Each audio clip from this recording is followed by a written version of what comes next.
Welcome to the Crimson Creed podcast. I'm Sam, along with Chris here, How you doing? and good. We are 2 weeks out, 2 weeks and a day from the kickoff of OU football. Very exciting. We got a few things we're going to be talking through tonight. So figure we'll go ahead and jump in. Since our last podcast, the AP rankings have come out. OU came in obviously ranked 20th, if I'm not mistaken, 19th, 20th. And personally, I think it's a pretty good spot to be in, coming off of a 6-7 year without a bowl win. Had some good recruiting wins for the 23 season. The 24 season has some good stuff shaping up too. But looking at where we're ranked right now, overall, I think it's pretty fair. I think it's a testament kind of to where we're at right now in the Venables tenure. I think it gives us a lot of upward mobility. We've got a very high ceiling there. A lot of talent that's departed teams within the Big 12 that beat us last year, so that's good. Texas kind of being the exception to that. They've got a pretty tenured team going. What are your thoughts about OU spots and about the top 25 as a whole? You know, I think OU's spot, it's generous but deserved. So, yes, we went 6-7 last year with a bowl loss. But something to remember, which is something that's kind of an ugly statistic if you think about it. Against teams that were ranked at the end of the season, we were winless. But against teams that were ranked when we played them, we were 2-1, with the one loss being to Florida State, who had to kick a field goal in the final minute of the game just to beat us. The other ones were when we beat number 19 Kansas and when we beat number, I think it was 22 Oklahoma State. And so I the reason why I say it's generous is 6-7 with a bowl loss. It's hard to get much worse than what OU did last year. Far and away the worst team of the 21st century for OU, and it was also the first year that we had a losing record. We had a winning record every year of the 21st century. But I also think it's deserved because if you go back and you watch that Florida State game, OU was the more physical team. We were There were some areas where we were the better team because Florida State, they had zero opt-outs. They had Jordan Travis at quarterback, who's a Heisman hopeful this year. He is expected to be in the Heisman race from week one. I mean, they're going into the year ranked in the top 10. They're number 8 right now. Uh, they have Jared Verse, who is expected to go in the first round of the 2023 draft, but he decided to stick around for one more year, and he's expected to go in the first round of next year. Heck, he was expected to be a top 10 pick. We go up against an incredibly talented Florida State team, one of the best Florida State teams that we've seen since they were last in the playoff against Oregon, and we almost beat them with players that aren't as good as the ones we have now. We brought in a top 5 recruiting class, the highest graded recruiting class since they started grading recruits, and I think the voters see the same potential that we see. They were careful not to rank us too high because we we're unproven. We have a head coach who's just in his second year with a staff that we don't know how they are going to pan out together. So 20th is them saying, we think y'all are going to be good, but we're ready to drop you out of the poll if we think you need to. And some of the other things that surprised me in the poll was, and I might be biased here, but Texas coming in at 11th. I don't think they've done enough to earn that ranking. Quinn Ewers was a 57% passer last year, if I remember correctly, and they're talking like he's the greatest quarterback that God ever made. Uh, Alabama only being ranked number 4. I it's the lowest that they've come in ranked in a long time, and even though they're expected to have quarterback issues, I think they're a little underrated there. Georgia number 1 is no surprise. USC number 6, no surprise. Uh, Penn State being number 7 is kind of a surprise to me because they beat Utah in the Rose Bowl, but James Franklin has been nothing if not inconsistent. What are your thoughts on the top 25 and OU spot in it? Like I said, I like OU spot and it gives us something to play for. Um, Kind of an interesting look perspective on the poll is looking ahead to 2024. If you put these teams in their new conferences, the Big Ten has 50% of the top 10, which I think is, Didn't realize um, that. I think it's interesting because they've got Washington at 10, they've got Penn State 7, USC at 6, Ohio State at 3, and Michigan at 2. So under the new Big Ten, they would have 50% of the top 10 right now, and that's more than the powerhouse SEC conference has, who has 3 right now. And then the ACC rounds out the remaining 2 with Florida State and Clemson. So just a interesting look at it as we come up on more realignment. Um, Speaking of realignment, there's a lot of recruits I know that obviously see the news, that they see this stuff going on. How much attention they pay to what conference we're in, who knows? May not be the most determinative factor. But for your recruit spotlight tonight, I know you're wanting to talk a bit about Josiah Wagner, our 2023 pull-in signee. Go ahead and tell me what your thoughts are on Wagner. Yeah, so he's a really talented player. He's a 5'11", 170-pound cornerback out of Spinaway, Washington. And he is nothing if not speedy. I've been watching some film on him. He was a 4-star cornerback, let's see here, 24/7 Sports.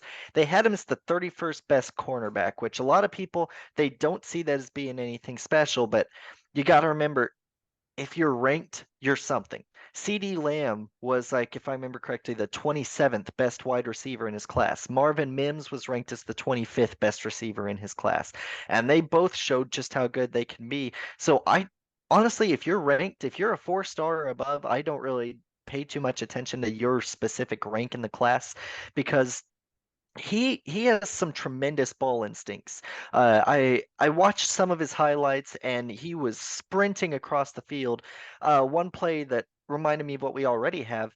Billy Bowman last year, if you remember in the second quarter against Bedlam, we're winning 28-0 and they have it third down deep on our side of the field. And Spencer Sanders threw to who appeared to be a wide open wide receiver would have been a touchdown. But out of nowhere, Billy Bowman flies in and intercepts the pass.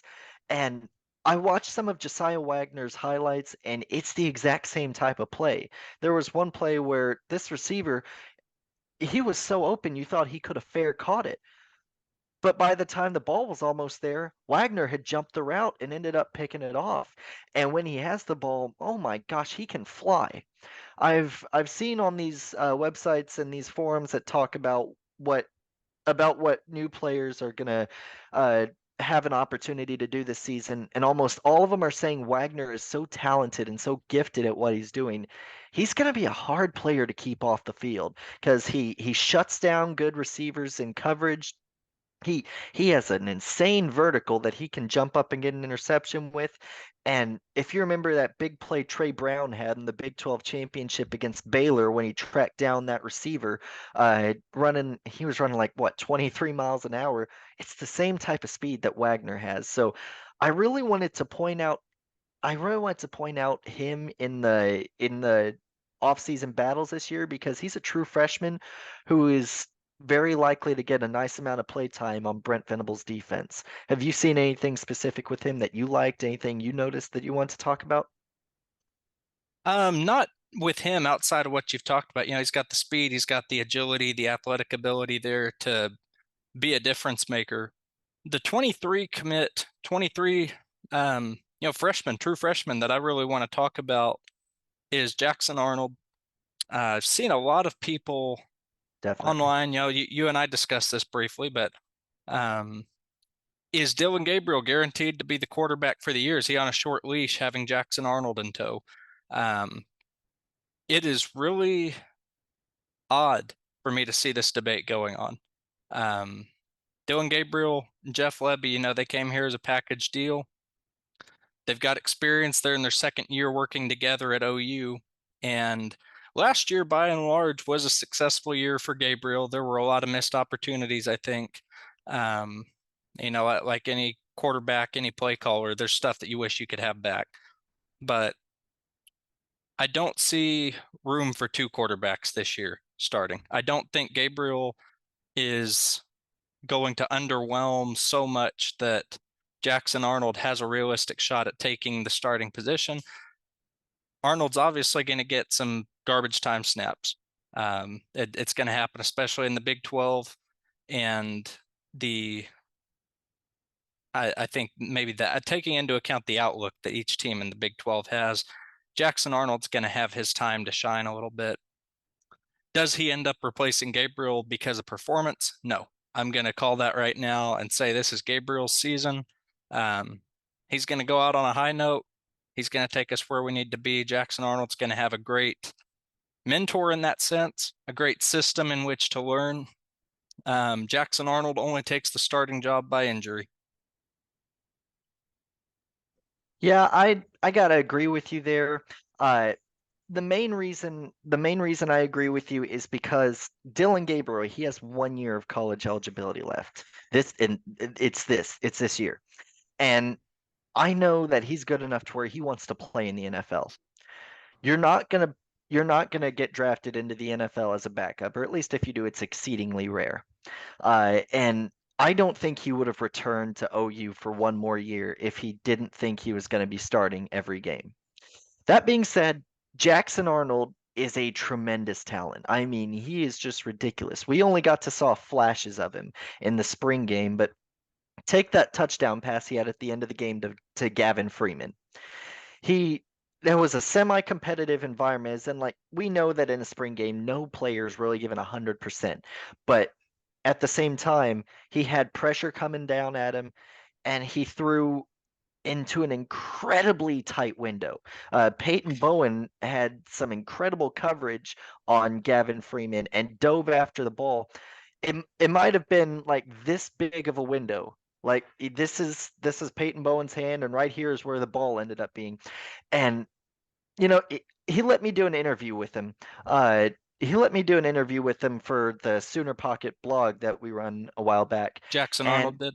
yeah, Jackson Arnold did, and he talked about how his throw style. He really looks up to Aaron Rodgers as a professional quarterback who he wants to model his play after because of how effortless he makes the ball move, how effortless his throw motion is. And you could see flashes of that in the spring game. He'd flick his wrist and the ball would travel 40 yards down the field.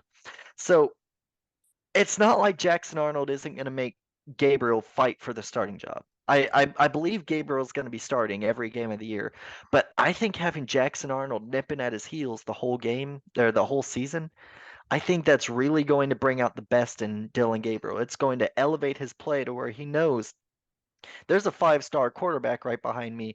Gatorade National Player of the Year, Elite 11 MVP, Texas Player of the Year in high school in 2022. He's waiting. He is waiting to take over for me. So I need to constantly be my best to really keep this job. And so I think Gabriel starts the whole year, but it's going to be fun to watch how they build off of each other. Yeah, yeah, absolutely. Um, I I just gotta hope that Dylan Gabriel doesn't make his first mistake of the season, and we have our 80,000 proud fans hollering, "We want Jackson." Um, so let's hope for some good fan work this year. Uh, Last thing I think we really wanted to look at here is Andrew Anthony. Um, he's had a heck of an off season, transferring in from Michigan. He brings a lot of experience to what I think is a really um, maybe a limited wide receiver room. Looking back at the wide receiver rooms of the past, where you've got CeeDee Lamb, Marquise Brown, and any number of other guys in there. We can go down the list: Charleston Rambo, um, Michael Jones, all these guys. We've got Drake Stoops in there right now, and Drake Stoops is really the main guy. Jalil Farouk kind of rose onto the scene second half of last year. When you look at consistent production over time, consistent toughness, Drake Stoops is the experience in that room. And I think there's a lot of value added by bringing in a transfer from a really well-performing Big Ten program. Not their best showing against TCU in the semifinal last year, but the fact is, Michigan got there. They beat Ohio State twice last year. Um, they're a good team. They've got good talent development, and the flashes that we've seen from him to this point in our scrimmages, our practices, um, he is going to be a heck of an addition in there for his speed, his strength, and his ability to be a playmaker and a leader for our wide receiver room. And him getting to work in tandem with Drake Stoops in that regard, that's going to make a heck of a lineup. And you're exactly right on all that. And he didn't get too much time at Michigan due to injuries. He had some trouble staying healthy, but when he was out there, he was doing some good things. If you remember correctly, the 2021 thriller that was Michigan versus Michigan State, when Kenneth Walker ended up winning the game for Michigan State, one of the first scores of the game was like a 90-yard touchdown pass where 80 of those yards were run after catch. That touchdown was Andrel Anthony. That same season in the semifinal against Georgia, when Georgia just clobbered Michigan, Michigan scored one touchdown. That was a touchdown pass to Andrel Anthony, who had become wide open, which is difficult to do against Georgia's defense. No one gets open easily, and he did. Aren't you excited for it when we move? You know, uh, honestly, I'm really excited for him, but honestly, one of the things that I'm looking forward to the most, and I think I touched on it last week, is he is a fast guy, because like one of the things that Brent Venables really has been trying to push, at least in recruiting, is speed in the receivers. We talked about last week a little bit with Jaquez Petaway. You can see it with the transfer. We brought in Brennan Thompson, who only had one catch last year for Texas, but he can fly when he moves. Andrew Anthony is the same way. He is a speedster who can move down the field fast, and I am so excited to see that from him. He's been healthy in the offseason, and and it's hard to cover a guy who you can't outrun. We saw that with Hollywood Brown in 2018 and 2017. There's only so fast a person can run, and he's faster than almost all of them. He has good, consistent hands. He can fly up and catch the ball. I've seen some videos of him making some really impressive catches. And you brought up Drake Stoops, and he really is right now the standard in our wide receiver room. And there are people all over the country who would try and use that as an insult. But if you think about it, Drake Stoops doesn't drop the ball. Drake Stoops, he fights for extra yardage on every play. He honestly kind of reminds me of Cooper Kupp because he knows how to maneuver a route to get open no matter what the route is. He's very technical.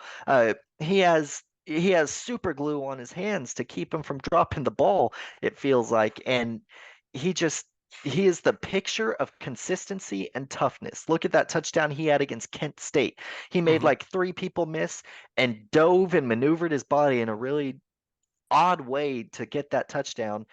He is going to be the number one guy, but Andrew Anthony is apparently really nipping at his heels because he's making those tough plays. He's making those consistent catches. He's getting open. He's doing everything that you'd want a receiver to do.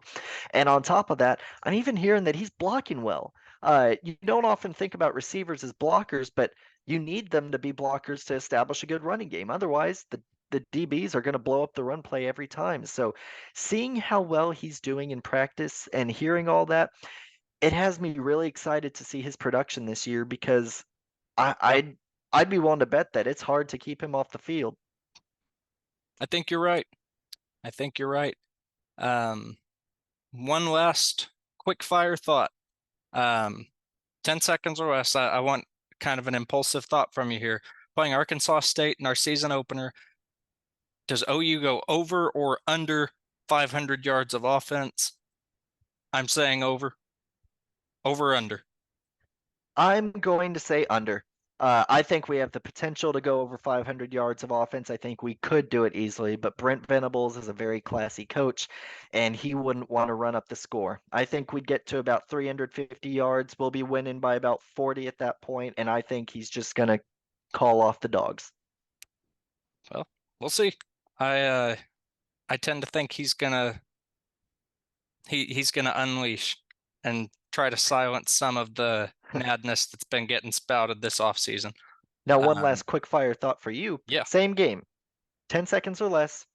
Does the defense hold Arkansas State to less than 250 yards? No, but I think we hold them to less than 14 points.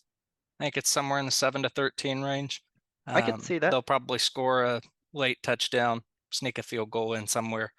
No, I don't think they're going to go up and down the field and just spit out empty possessions. I just think we're going to probably be scoring fast. They're going to have a lot of offensive opportunities. And I think they end up probably around 280, 290, somewhere between 7, 13 points. As long as they're below 300, honestly. Yeah. Yeah, no doubt, man. No doubt. Well, we're Sam and Chris for the Crimson Creed podcast. We're here every Friday night, and we'll look forward to seeing you guys next week. We'll be 1 week out from kickoff. Again, I'm Sam. This is Chris. Good night. Boomer Sooner.